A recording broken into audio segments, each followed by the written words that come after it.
নমস্কার, হাতাখুন্তি জমজমাটি রান্নাঘরে আপনাদের স্বাগত। আজ আমি আপনাদের সাথে চিজি ম্যাগির একটা রেসিপি শেয়ার করছি। অনেক সময়তেই আমাদের বাড়িতে হঠাৎ করে কিছু গেস্ট এসে পড়ে, তখন বাইরে বেরিয়ে খাবার নিয়ে আসার একটা ভীষণ ঝামেলা বলে মনে হয়। তখন যদি বাড়িতে এই ম্যাগি রেসিপিটা তৈরি করে নেন, তাহলে ঝামেলার হাত থেকে রিলিফ পেয়ে যাবে। ম্যাগির জন্য আমি গাজর, ক্যাপসিকাম আর পেঁয়াজ কুচিয়ে নিয়েছি। চিজটাকে আমি গ্রেট করে রেখেছি। এখন কড়াইয়ে সাদা তেল দিয়ে আমি এক এক করে গাজর, ক্যাপসিকাম আর পেঁয়াজটা দিয়ে সামান্য নুন দিয়ে আমি ভেজে নেব।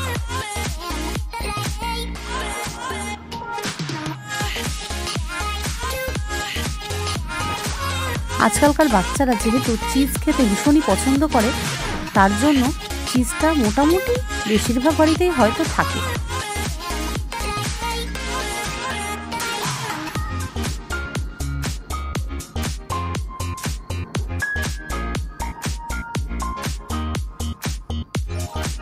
প্লেন সবজি দিয়ে ম্যাগি খেতে খেতে অনেক সময়তেই বাচ্চারা বোর হয়ে যায়, তখন তার মধ্যে একটু চিজ ছড়িয়ে দেবেন। দেখবেন বাচ্চাদের কাছে সেটা আরও আকর্ষণীয় হয়ে যাবে।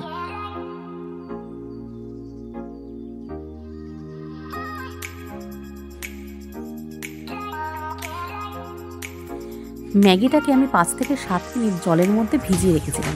আপনারা ঠান্ডা জলে ভিজিয়ে রাখবেন, গরম জলও লাগবে না। দেখুন ম্যাগিটা আমি জল ঝরিয়ে রেখেছি, খুব ঝরঝরা হয়ে গেছে। এখন ম্যাগিটাকে দিয়ে মশলার সাথে ভালো করে আমি মিশিয়ে দিচ্ছি। ম্যাগি মশলাটা আমি উপরে ছড়িয়ে দিলাম, দিয়ে আরেকবার নাড়াচাড়া করে নেব।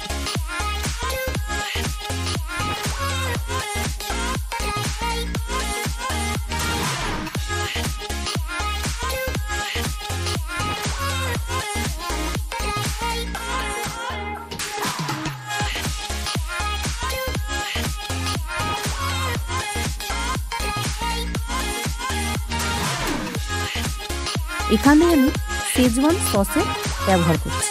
আপনারা চাইলে প্লেন টমেটো কেচাপও ব্যবহার করতে পারেন। আমি সামান্য শেজওয়ান সস দিয়ে দিলাম এর ওপরে, দিয়ে আরেকটু নাড়াচাড়া করে আমি গ্রেট করা চিজটা আমি এর ওপরে ছড়িয়ে দেব।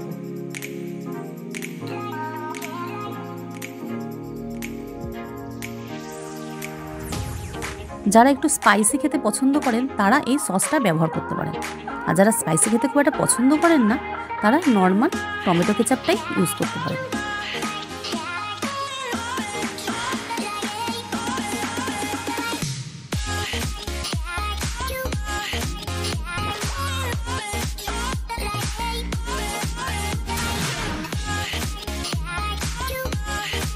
গ্রেট করা চিজটা ওপরে ছড়িয়ে দিয়ে আরেকটু নাড়াচাড়া করে নেব, তাহলে ম্যাগির ভেতরে একটা চিজি ভাবটা খুব সুন্দরভাবে আসবে।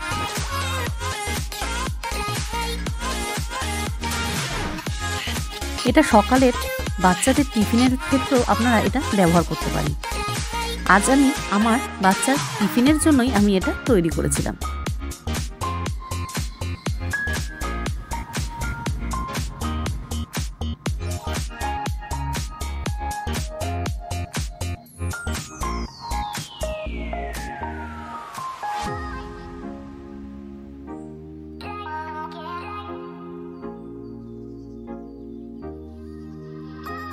এখন আমি কিছুটা গ্রেট করা চিজ আমি এই ম্যাগিটার উপরে ছড়িয়ে দিচ্ছি, যাতে করে আমার বাচ্চা যখন এই টিফিনটা খাবে তখন বেশ একটা চিজি ভাব তার মুখে পড়বে, আর তার খেতেও দুর্দান্ত লাগবে। আপনারা কিন্তু অবশ্যই এরকম রেসিপি ট্রাই করবেন, তাহলে একদমই টিফিনের থেকে বাচ্চারা রিলিফ পেয়ে যাবে।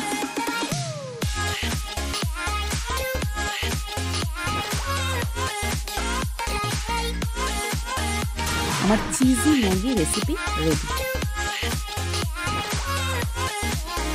অবশ্যই এই রেসিপিটা আপনারা ট্রাই করবেন, আর কেমন লাগলো আমাকে কমেন্ট করে জানাবেন। ভালো লাগলে একটা লাইক, কমেন্ট, শেয়ার আর সাবস্ক্রাইব করে দেবেন। দেখা হচ্ছে এটা পরের রেসিপি নিয়ে। ভালো থাকবেন, ধন্যবাদ।